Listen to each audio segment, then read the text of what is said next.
Hello, welcome back. This is part two of the transfer window analysis for the summer and player profiling. The last video, I looked over it, part one, that went over Hugo Ekitike, Florian Wirtz, Jamie Bino Gittens, and Martin Zubamendi, as well as João Pedro. I realized that I wasn't zoomed in enough for big televisions and things like that, so it's kind of hard to see the numbers, so I'm going to zoom in a little bit more for this. Also, I'm going to use the tactical board more. Didn't use this as much. I think it's going to better utilize it in order to show where the players are going to play in their new systems and give a different viewing or visual representation of how the transfers will work. This is going to be a little bit quicker than the other one. One less player, but also kind of have a better process of about doing things. My father watched the last video, and he said I had a bit of vulgar language, and he said, "You sure you want to, say those things immediately, and maybe not build a little bit of a platform before you start using that language?" I told him to get the fuck out of here. Okay, when I see Thomas Partey, I have to curse. He is a fucking rapist. Moving on. We're gonna start with 4 players: Huijsen, Tijani Reijnders, Esteveo Willian, and Victor Gyökeres. I did record this about 15 minutes ago, and then I accidentally forgot to actually click on the profile of Huijsen while I was talking, so it just showed the tactical board, and I might want to kill myself. But moving on. 60 million transfer fee, 60 million market value, one of the best young center backs in the world of football. Played for Juventus, went on loan to Roma under, I believe Jose Mourinho was still there. He saw him over there. Then went to Bournemouth last year. Obviously, that's where we all know him. Fantastic player. Got international appearances for Spain as well. Against Netherlands, the team that he could have represented the nation. He said, get the fuck out of here. I want to go to actual winners. And made a move to Real Madrid. The deal was agreed upon, I believe, in April, May. And now he's a Madrid player, obviously playing the Club World Cup. Let's look at some of the data. Okay. A little bit too zoomed in. Here we go. Standard metrics. One thing jumps off from the standard metrics alone is his goal scoring ability. He's really good in the air. He's really good for set pieces, especially flaring out to that back post, winning headers. Some of this is also his ability to drive the ball forward, his long passing that could lead to assists being created and shot creating actions. Really good set piece player. Another thing that jumps out: progressive carries, progressive passes. We'll go into that a little bit more detail. He is the epitome of the modern ball playing defender. Raiola's system in Bournemouth is, closely resembles a La Liga team in which they want to build out from the back, drive the ball forward, and the center backs have a lot of onus on them to be a part of that build-up play. He did it really well last year. Interceptions, clearances, blocks, aerials won, all good. You have to take into account that Bournemouth was sitting back against some teams. They weren't the best of teams. They weren't the most dominant of teams. They started off really hot. They eventually went to, I think they finished about 11th. So they kind of teetered off towards the end. But still, I want to talk about the interceptions more than the clearances. The best attribute of Dean Huijsen is not even his ball playing ability, his aerial ability, and his physicality. For me, it's quite simple. This guy's positioning is fucking ridiculous. He just understands how to read opposition players, read the game, and just get into correct positions. Very rarely will you see him out of position when balls are entering the box or even in transition. This guy's defensive IQ at this age of 20, and as you know, center backs usually develop a little bit later. It takes them until the age of 23, 24 to really hit their stride. This guy, to have this level of IQ already, to have this level of understanding of the game, sniffing out danger, clearing the ball, is fantastic. I think that's his best attribute, and it's something Real Madrid clearly need, especially when you got dumbass Asensio on one side of Rudiger or Eder Militao. That guy sucks, but Xabi, I just saw a report today that he wants him out.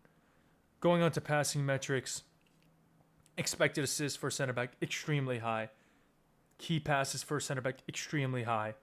Progressive passes, extremely high. It's quite simple. This guy on the ball can pick out passes. And once I get into my comparison, I think you guys will really like it. And I think it hits. But on the ball, like I said before, he might not be as good as breaking the lines, like Kurbasi is. But in my opinion, he's better than Kurbasi when it comes to the longer passes, pinging the ball behind the defense. Maybe not the line breaking passes, which in my opinion are useful, but that ability to hit those long balls, especially in Xabi's system, which gives the center back space because he does like to manipulate it so you can't press those center backs as much, especially if he plays on the right with Trent Alexander-Arnold kind of over there hovering around and you don't want him to have space. He's going to have time on the ball. He's going to have time to drive the ball forward and pick out passes to a Vinicius or a Kylian Mbappe running in behind. Hopefully those two fucking idiots up top know what they're doing and can actually make those runs. Didn't see him much in the Club World Cup. I think that's due to tactical confusion or not really being too familiar with what the manager wants and a lack of chemistry. That will build, and I think he's going to start pinging those balls. This guy is really good on the ball. Here are his defensive numbers. Really good interceptions, really good clearances, like I said before.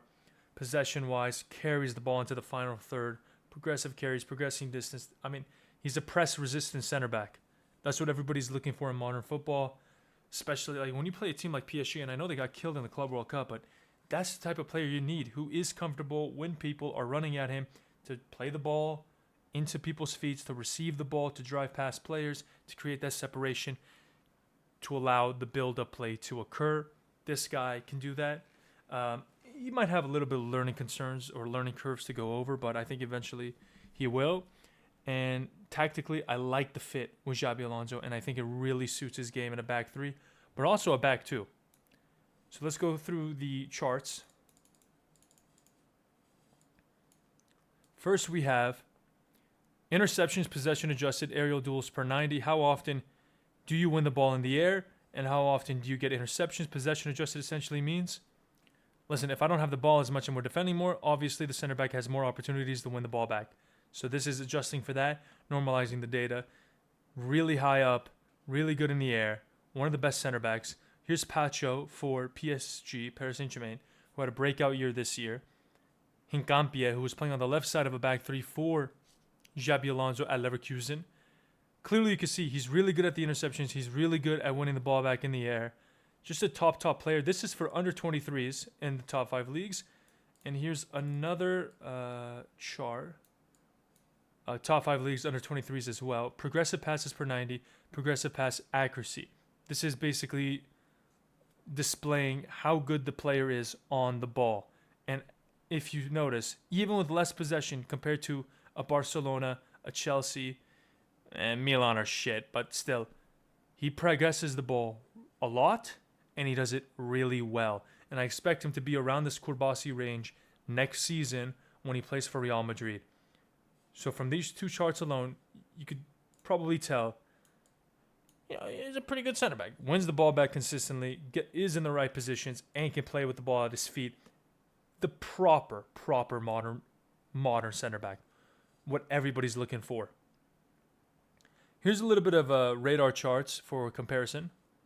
Let me see if I can zoom. Okay, zoom in a little bit more. All right, so this is a radar chart illustrating Kurbasi, Asensio, man, so bad, and then Dean Huijsen. And their statistics from 24-25. The blue is Huijsen, the pink is Asensio or red, and Kurbasi is the yellow. Passes, obviously, nobody's going to have as much passes as Kurbasi, considering how often Barcelona possess the ball. Forward pass percentage is the same. Progressive passes where I want you to look at. Even without as much passes, even without having the ball as much, his ability to progress the ball, and I know Bournemouth has to play a little bit more direct, but still is extremely, extremely impressive. Possession 1, this is a raw stat. Okay, so this isn't taking into account, it's not possession adjusted. Of course, you're not going to win the ball as much if you have the ball more, but clearly he can do it. Defensive duels, Asensio is the best. Kurbasi, like I said, he lacks that physicality. They're about the same, and then carrying a lot better. Now, here's the thing. Like I said before, Huijsen in Raiola's system offers him more space to maneuver, more space to drive the ball forward. Kurbasi, on the other hand, has that ability as well, but sits a little bit further back as in front of him, there's players like Pedri, who you're looking to give the ball to drive the ball forward as much. But these two, I'm telling you, I really like Huijsen here in terms of fitting in a back three system with Xabi Alonso. Here's a little pie chart with him compared to the Premier League center backs per 90, all ages. And you could just tell right here, tackles, possession adjusted, possession 1, interceptions, possession adjusted, one of the best. One of the progressive passes, progressive carries, defensive. There's a reason why Chelsea were trying to get him before Real Madrid swooped in. And of course he was going to go to the Los Blancos. Because this player, to be this elite at these things, especially in the Premier League, especially on a team like Bournemouth, it's just fantastic. And if he even maintains this level without even improving that much for Real Madrid, I mean, you're looking at a really, really ridiculous player who can dominate La Liga for years to come, as well as be a partner for Kourbasi on the Spanish national team. And you've already seen that happen against Netherlands. He played really well against Portugal. Portugal was a weird game. They probably should have won that, but it wasn't at his best. But I really like that partnership in Spain, and I really like the setup for him at Real Madrid. So if we go over, let me see if I can find this guy right here.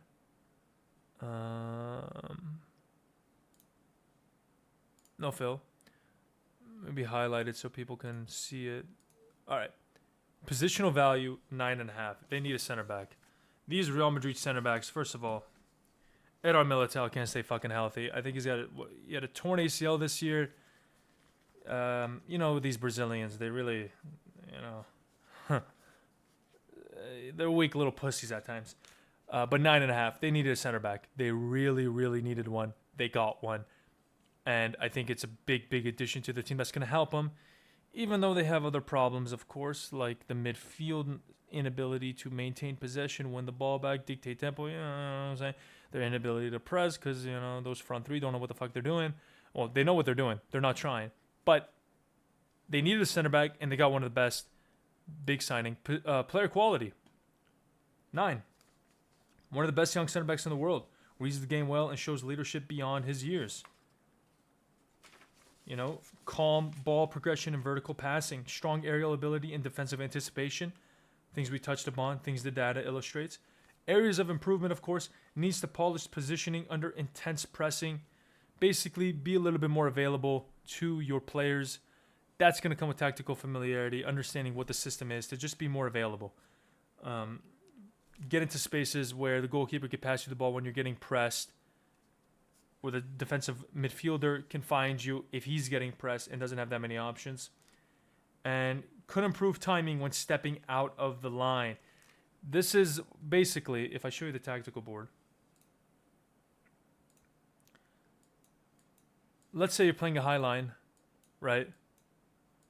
That is not a high line. But let's say a mid block, actually. Right? And you're defending here. Say this guy's out wide. You're in a 4-4-2 shape. And the ball's here. And you got a player here. Player on the ball. And you have a player here. Oftentimes, Huijsen over here will step up to try to stop this if there's nobody else over here. Maybe some guys over here. He'll try to stop this pass. Step up. This player then can run in behind. And then he could just pass the ball over the top. He got caught out like this about 2 or 3 times during the year. I wish I could show the clips. Shit, I got to learn how to do that. This is what I'm basically talking about. If he can improve this, just understanding when to step up in the line, understanding when to stay back, I think it will really, really help him. But those are things you learn the more and more you play and the more you understand the positioning of players and your awareness grows, which will happen. Like I said before, it takes a while for center backs to develop. So overall, player quality is a 9. Transfer cost, 9.5. 60 million for a player like this, that you can have in your team for 10 years, who has the potential to be a top 5 to 7 center back consistently year in and year out. It's an absolutely fantastic signing for a fantastic price. And then system fit, I give it an 8.5. I think he's good in the back three. I think he's better in the back four. I think in a back three, he might have to guard the outsides in transition a little bit too often, which I don't like what I see from him on outside areas, guarding wingers. But you're going to have to do that at times, and you will have to do that more often when you play with such high possession, especially with Trent on that right-hand side. I think he's better in the back four. I think he would, to be honest with you, if he was at Barcelona, wow. If he was at Barcelona with Kourbasi, I mean, that would be absurd. But thrives in high-line defensive systems, which you will get from Xabi Alonso. I think this is really good. Player comparisons. Oh, overall rating of 9. One of the highest-rated players, if not the highest-rated player. Yeah, it is. The highest-rated player that I have for the transfer window. The best bang for your buck, player quality, everything. Just fantastic. Final thoughts. One of the best young center-backs in the world, if not the best. Insanely high potential with the ability to dominate in Madrid and Spain for a decade. Fantastic on the ball, physically good in the air and on the ground. Positioning is absurd. That is basically what I already said. Fuck you mean? Player comps. William Saliba and Leonardo Bonucci. When it comes to Bonucci, it's more of the pinging the ball around in that central defensive location and the long balls. That's where I see that Bonucci side of him. The Saliba side to him is the ball carrying ability, driving the ball in, which Saliba does really well, getting into the midfield, driving the ball into those areas and pockets of space that are given by the rotations of Arsenal. And I think he's physically, I don't know if he could be as physically dominant as Saliba in the air, but the overall package is similar with Saliba and Leonardo Bonucci, whatever the fuck his name is. That's my rating for Dean Huijsen. Moving on. Tijani Reijnders. Okay, listen, this one's an interesting one. This one I don't know about. The player I like, but let's get into it. Let me get my notes. Okay. Played for Milan last year. Was absolutely phenomenal. Should have won Player of the Year in Serie A. I went to McTominay, whatever. It should have been him. This guy was carrying that bum-ass squad for the whole entire year. $70 million fee. Got him for $60 million. Considering how dog shit Milan was, they might have been able to get a bigger deal. Played in the Netherlands for most of his career. He is Dutch. Then went to Milan in 23-24. Had a good year there. This year became much more of a goal-scoring threat. Picking the ball up in deeper areas. Carrying it into the box. Getting goals. Seasonal heat map. Plays on the left side of the central midfield, but can drift in and out, but usually operates on this left side of the pitch.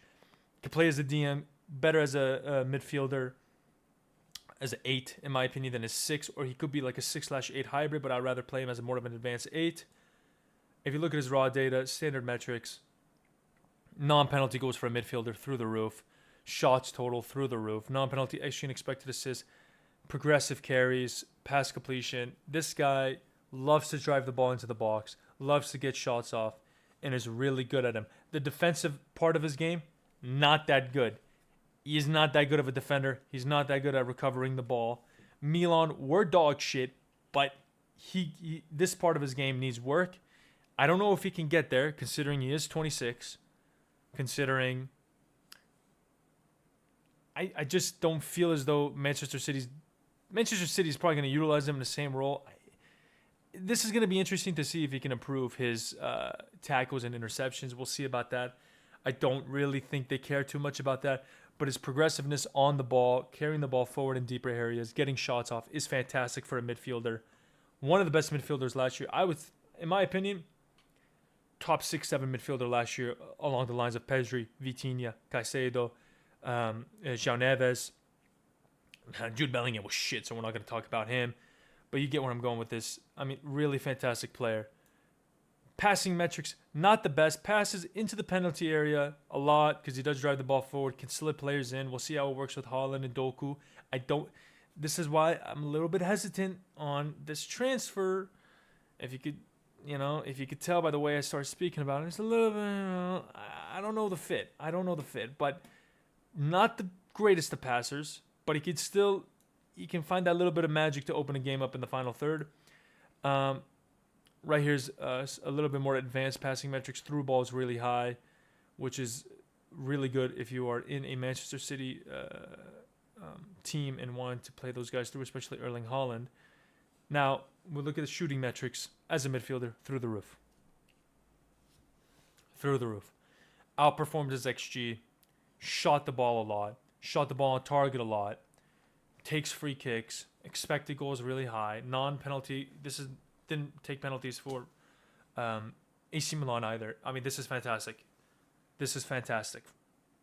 Really, really good goal-scoring midfielder. Possession, the best thing about him on the ball is his ability to drive the ball forward, get past players, get into dangerous areas, get shots off, or play in another guy to get shots off. I wouldn't call him a box-crashing 8, like a Frank Lampard, or even to a certain extent like an Enzo Fernandez, who's more of a creative maestro than he is. He's very much similar to Gundogan. İlkay Gundogan from Manchester City right now. In his prime. Now, I'm not saying he's better than Gundogan in his prime, but it's a very similar, comparison, which I think plays to a bigger point about Pep Guardiola and what he's trying to do with the transfer window this summer. We'll get into that. Shot creating actions, creates a lot as a midfielder. Goal creating actions, really good. Like I said before, an efficient attacking midfielder. Doesn't play the 10, but as an 8, really good. Really good. Here's some charts. I just realized I'm saying really good a lot. Maybe I should go over some players that I fucking hate. So this is top 5 leagues, all ages, DMs.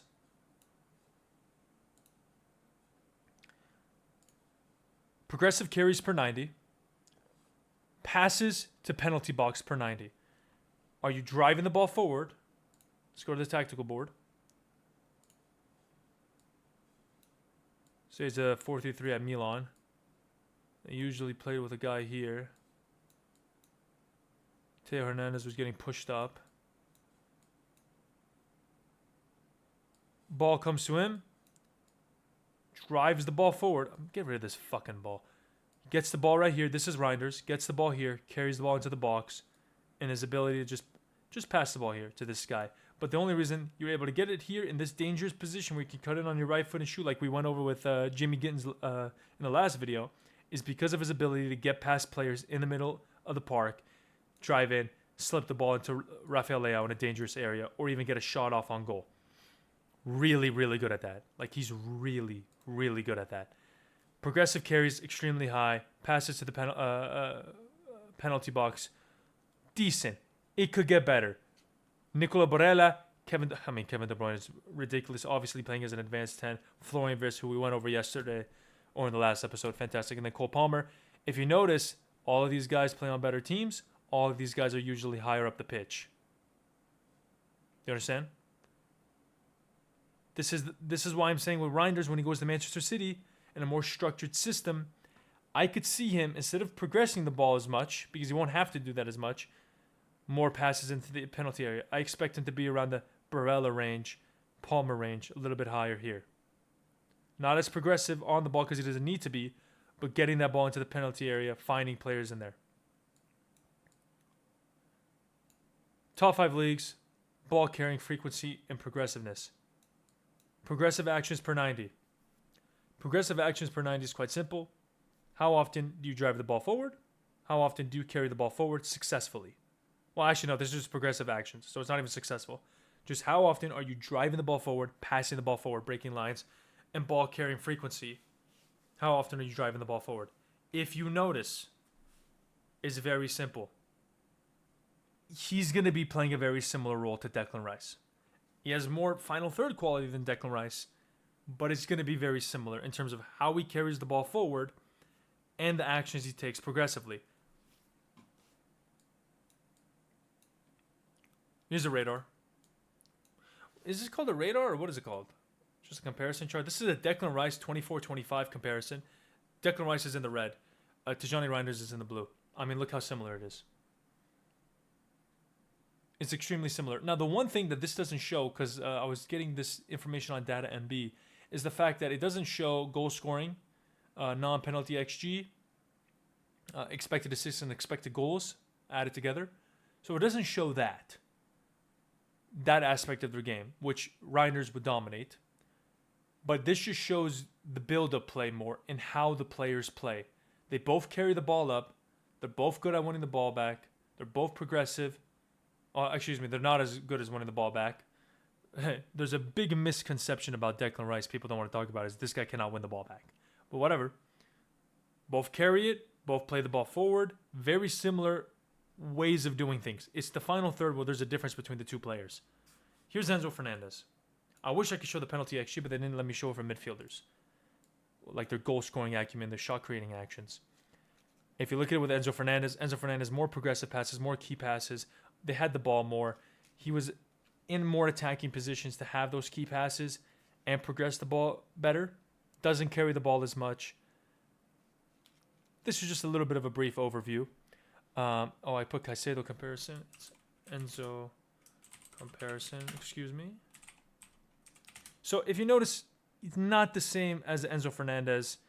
The systems, you look at the way that Chelsea play in a 4-2-3-1 that often turns into a 3-2-4-1 or 3-2-5-1 where Enzo is operating basically here. Like Enzo will legitimately be operating here. So this is the inverted right back or left back. Enzo would get pushed up. Cucurella would invert here. Striker, right winger, Palmer, Enzo. That's how it would look. So he's operating here. So the higher up you operate, the more chances you have to create those key passes. Reijnders is getting the ball there. That's where Reijnders is getting the ball and he's driving in. Enzo's picking the ball here. He's progressing it well as well. So those are the similarities of those two players. But it reminds me more of a Declan Rice, except better at goal scoring. Here's a Serie A midfielders comparison. Don't mind these things on the left. Progressive carries, forward passes really good. Progressive passes, not as high. Key passes are good. Non-penalty XG plus expected assists. Doesn't do shit defensively. So it is very similar to a Declan Rice. He might not have the progressive passes, but when he's in and around the 18-yard box, his ability to pick out a pass and create for himself is a lot better than a Declan Rice, and I think it's going to suit Manchester City because they need more goal scoring from other areas of the pitch. I mean, you look at the treble-winning year, Bernardo Silva, Ilkay Gundogan, Kevin De Bruyne, all contributed goals, all in key moments. They need a player like this. Gundogan has taken a step back, in my opinion. So that's the analysis on Tijani Reijnders. And I'm hesitant with this player, man. Not because I don't think he's good. I think he's good. It's just the Pep system is going to be interesting. So for positional value, I give it an 8. They need a midfielder. Gundogan's aging. Bernardo Silva is losing a step, and I don't think he's as effective of a goal creator anymore. They really needed a midfielder. They brought in Nico Gonzalez. He looks like he's going to go. They need him. It's that simple. I give it an 8. They still have multiple options there. Player quality, 8. Dynamic midfielder with good ball carrying ability. Brings balance between the midfield lines. Strong ball carrying and progressive passing. Versatile box-to-box attribute. You see, that's the fucking term I was looking for. Box-to-box midfielder. What he needs to improve in. Sharper defensive positioning. Milan was so shit last year. I don't even know. Like, it's very difficult to dictate how well a team is defensively in midfielders when there is no continuity and tactical actual, nuance in the way that they're doing things or expertise, because I have no fucking idea what AC Milan were doing last year defensively. And occasional risk-taking in tight areas. He's not as good at playing out of pressure as he might think he is. That's the thing that he can fix. Obviously, in Milan, when there's a lack of options, when players get isolated because tactically they're not set up well, unlike a team like Manchester City, who Pep will give you options, you will know where to go, and I think he's going to get better as the year goes on. Transfer cost 7.5. I think they could have got him for a little bit cheaper, but it's a good deal. Nothing too special, just fair value with all the respect. And system fit, this is a 7. For me, Ideal as an 8 and a 4-3-3. Can switch between deep and advanced roles. Player comparisons. Leon Goretzka and Frankie de Jong. More of Goretzka than de Jong. And this is what I have my biggest problem. So let's say City builds up in a 3. Well, they're not building up in a 3. Let's actually look at how they were building up. You have Gavardio. You have Ruben Diaz. Let's get rid of this.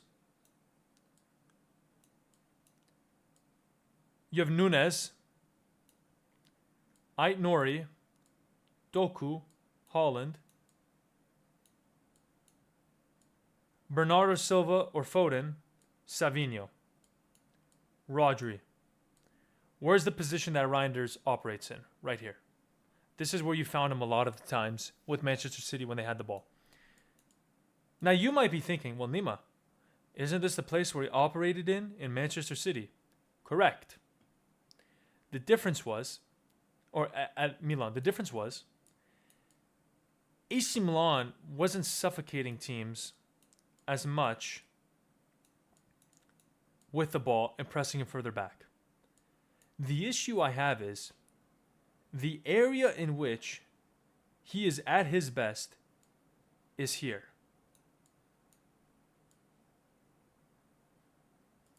This is where he drives the ball into. Get the fuck out of your ball. This is where he drives the ball into, puts it on his right foot, shoots it. Comes here. Doku makes a run, aka Rafael Leao, slips him in. He shoots. This is now getting occupied by this guy and this guy. He might be wide, he might come in. Underlapping runs, overlapping runs. It's going to come down to his connection with these three players. Yeah, what the fuck is this? It's going to come down to his connection with Ait Nori and Doku. Based on what I was watching in the Club World Cup, Doku was operating in this space a lot, and Ait Nori was providing the width. And it was good, don't get me wrong. And Doku looked a lot better, cutting in, being more explosive, being more decisive, also with the ability to go out wide.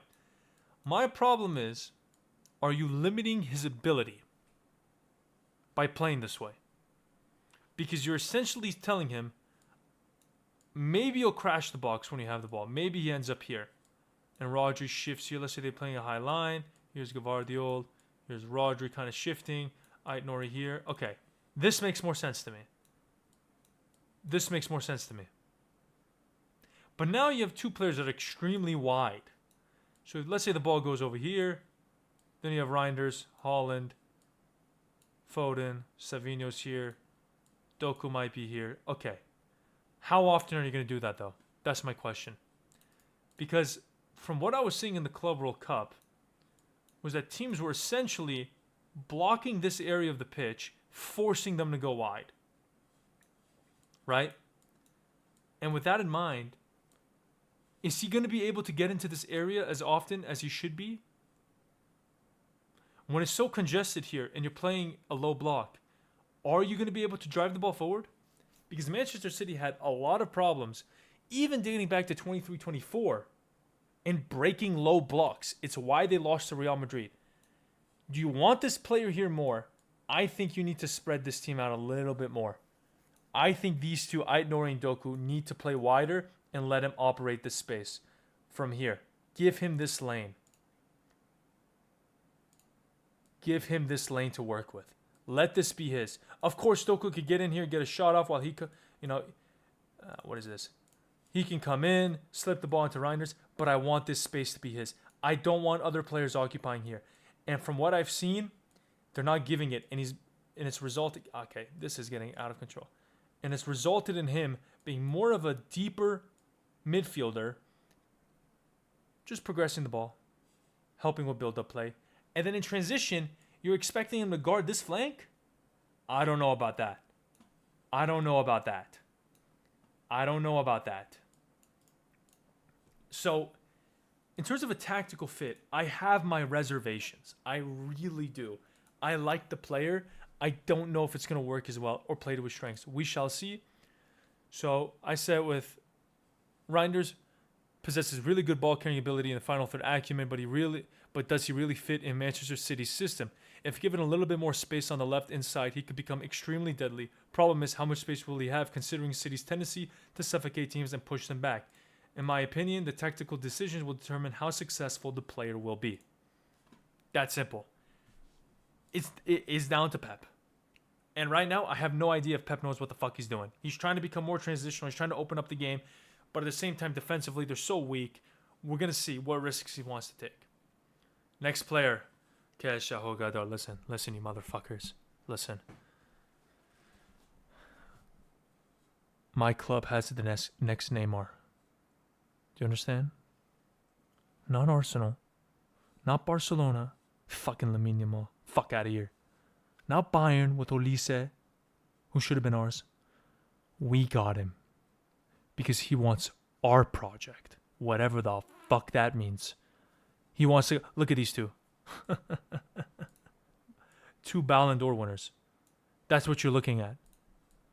This is our boy. And I'm talking about none other than Esteveo Willian.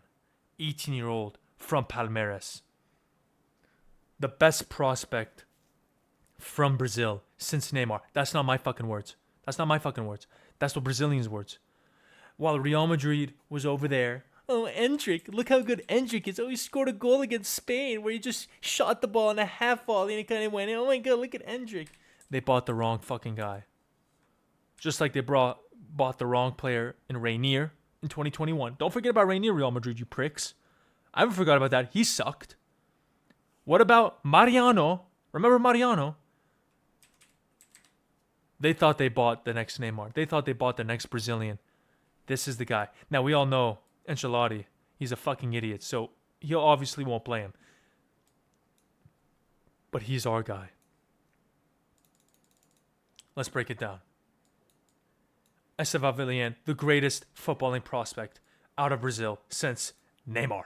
34 million plus add-ons, subject to 20 million ads, about 54 million performance bonuses, whatever the fuck. Basically his market value. 7-year contract. He's ours. No free contract for you, you fucking pussies. No free contract. 30,000 a week. Which I thought would be more, but I mean it was 18, but 30,000 a week times 52 is like, I don't know. 1.61 million? Quick math. 1.56. Jesus Christ, I was off by 50,000. Wow. Not a good look. 7-year contract. Raw counting stats. 2023. Didn't do shit. 2024 breakout year at the age of 16, excuse me. 16, 17, whatever the fuck. 50 matches played, 19 goals, 12 assists. Come on. Against grown men, he was leading the line. 2025, 37 matches played. Obviously, season cut short because he is joining Chelsea. It's unfortunate that the Brazilian leagues have to go through that. The players can just buy him and, out of the transfer window for them, but the transfer window for the European teams is bullshit. I don't like it. But still, 12 goals, 5 assists, same average rating. Probably would have got double-digit goals and assists once again, on par with Neymar. Seasonal heat map. Can play on the right. One of the reasons why he chose Chelsea, which I found very interesting, was because they looked at him as a 10 as well. He has that ability, but as of right now, I think he's going to be more of a binary approach. As a winger, beat your man, put the ball into the box, cut on your left foot, do your thing.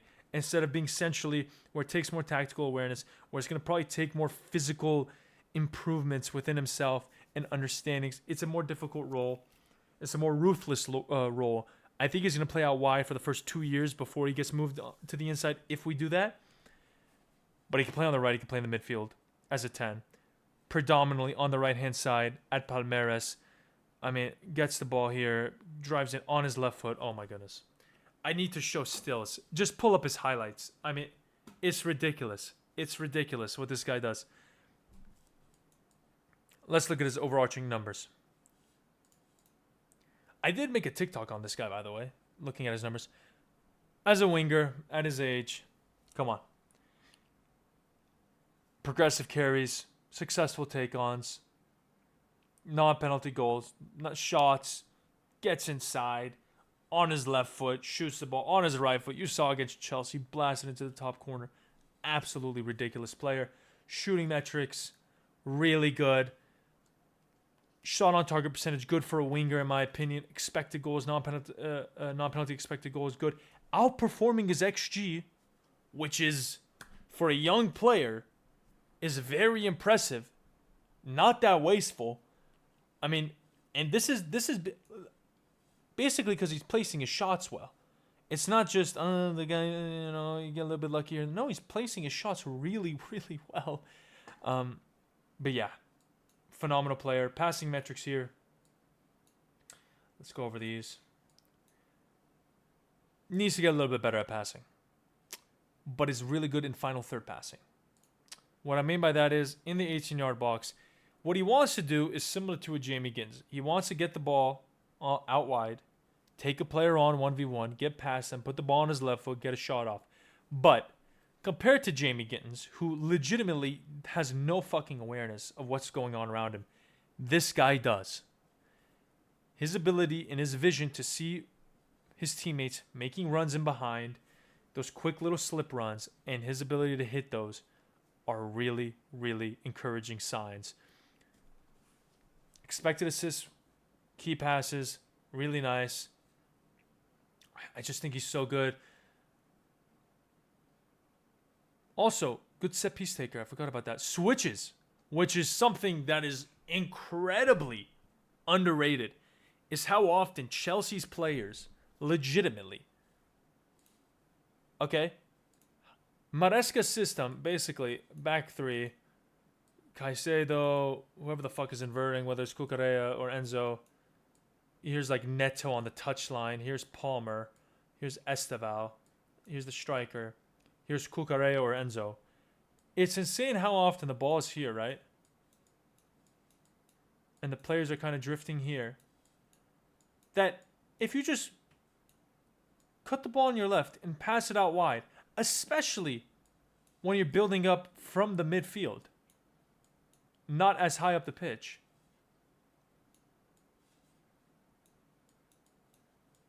Let me get this right.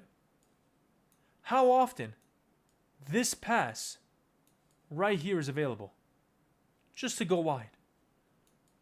This guy can hit that pass, and then basically you have a one-on-one here with Enzo crashing the box, and now you have space to operate on this side of the pitch, which could be Xavi Simons or Jamie Bino-Gittins.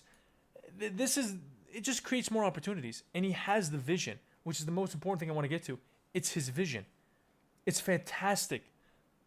His ability to just see runs and have that second nature, that chemistry, that sixth sense to find his players in the box. I wish I could show stills. Shot creating actions. Yeah, this guy, he could play as a touchline winger. He could play as an inside forward. He's just really good at creating for himself and for others. Carries the ball a lot. Progresses the ball a lot. Take-ons, one-on-one, a lot. I mean, this guy wants to beat you one-on-one. It's getting the ball up higher up the pitch, and it's trying to get by you. Progressive passes received, really good as well. That's more of a function of a team, but he can find those pockets of space to get the ball and turn. Touches in the attack and third penalty are really good. He just knows what he's doing, man. This guy he's got an understanding about the game of football that very many people his age just don't have. Case in point, this Jamie Gittins. if you go watch the last video, you'll see why I keep bringing him up. All right, let's look at here. So we have a chart here on the right. Chance creation ratio. Chance creation ratio is key passes per 90 divided by whatever the fuck. I forgot what it was. Let me actually search it up. So I can give you an accurate definition.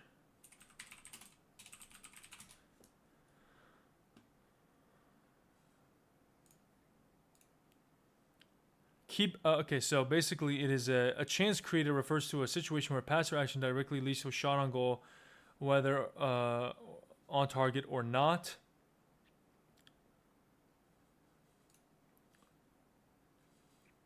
I'm looking for it. So we go metrics glossary. Let me. So this is DataMB's definition of where I found the data.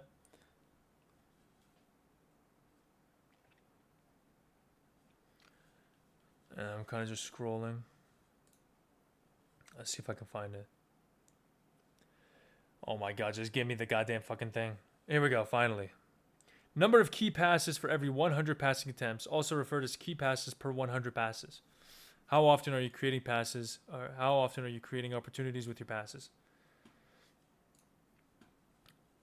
On the right, or x-axis, chance creation. On the y-axis, touches per 90. Now, this statistic here is wrong. I had to adjust it based off of the data here. Based off this data, I had to adjust it. Okay?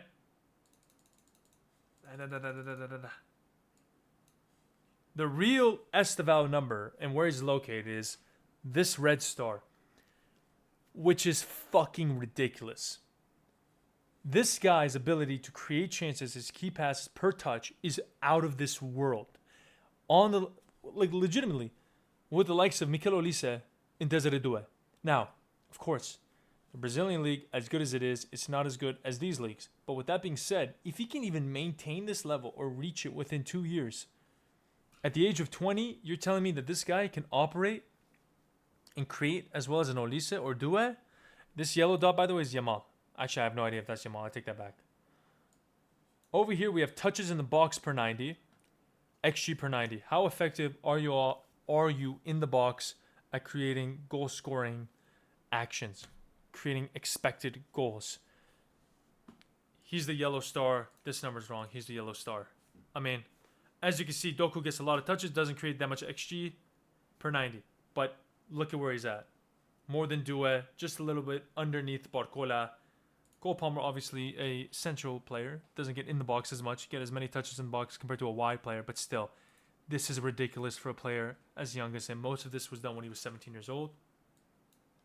Here's a radar. Now, these numbers are, like the 2024 numbers, these are actually correct data. That's why I was able to get the Football Reference data you saw before. This is next to Mikel Olise. I mean, come on. This is next to Lamine Yamal.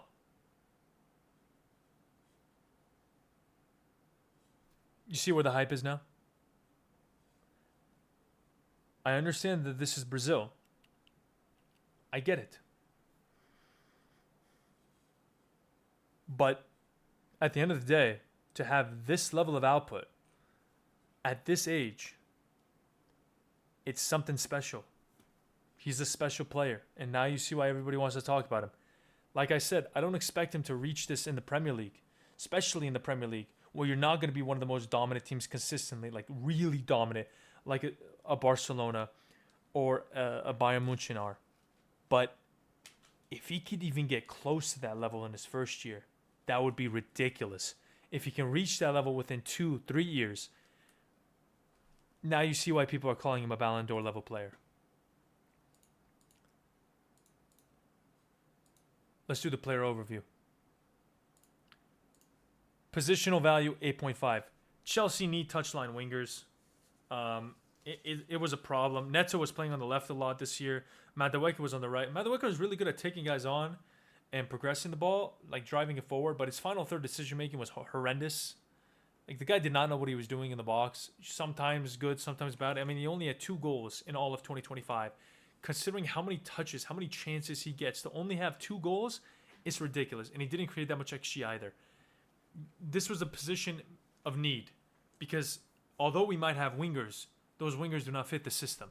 So it becomes a problem. Player quality is a 9. For his age, what he's doing is a 9. I mean, one of the brightest young wingers in the world, exceptional technical ability and creativity, exceptional dribbling and flair, high-level creativity and vision, really good balance and agility.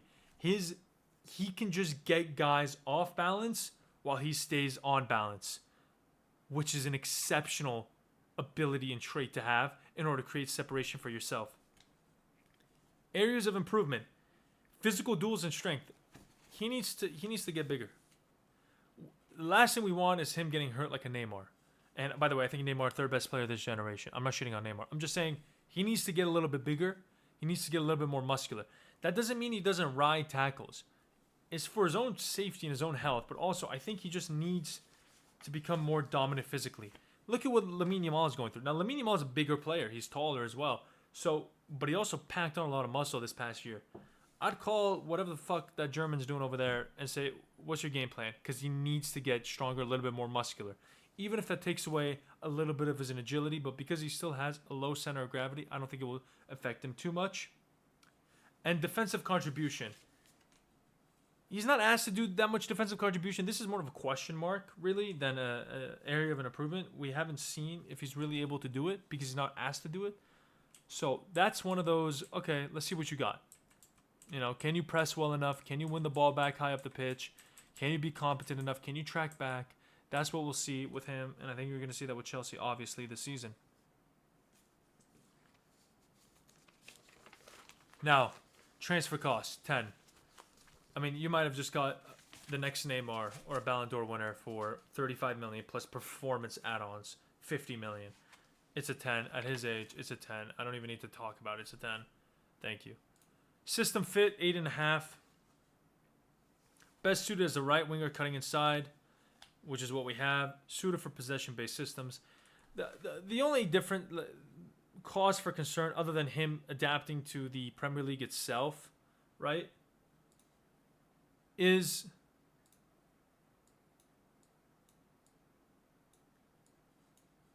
Chelsea don't play with an overlapping right back. And Cole Palmer takes his spot. So how often is he going to have the ability to actually cut in on his left and have space? That's the question. Because this area could be extremely congested. So he might be forced to be more, all right, going to the touchline, putting the ball in, or byline. And I don't see that. Now, Maresca did something interesting, obviously, in the Club World Cup final, where he was starting to push Gusto up higher, put Cole Palmer here, give him the ball in more space. If he plays with the overlapping fullbacks, that would better suit his game, because now it gives him the option to cut inside more into... What the fuck is that? Into this space. If he can cut into the left here in this area of the pitch with space, deadly. Deadly. That's the best position to put him in. And you're more likely than not need an overlapping fullback. It's going to be very difficult without the overlapping fullback, with Cole Palmer here, for him to really get there, considering how many defenders are going to be here. You're going to have a fullback. You're going to have an extra defender. You're going to have a midfielder. I mean, probably a guy over here as well. And you're probably going to have a double team. So, unless you're in quick transition, it's going to be rare that he gets opportunities to consistently cut into this area of the pitch. So that's my only question. What the fuck is that? That's my only question when it comes to him. And the tactical setup Maresca is going to use. Overlapping fullbacks is a good. And I think he's going to do that more to be more aggressive of the team, to put his players in better positions this year compared to last year. We're trying to build a foundation for the team. Overall, 8.925. I mean, almost the highest rated player other than Dean Huijsen. Now we're almost an hour in, and we have Victor Gyökeres, Mbeumo, and Trent left.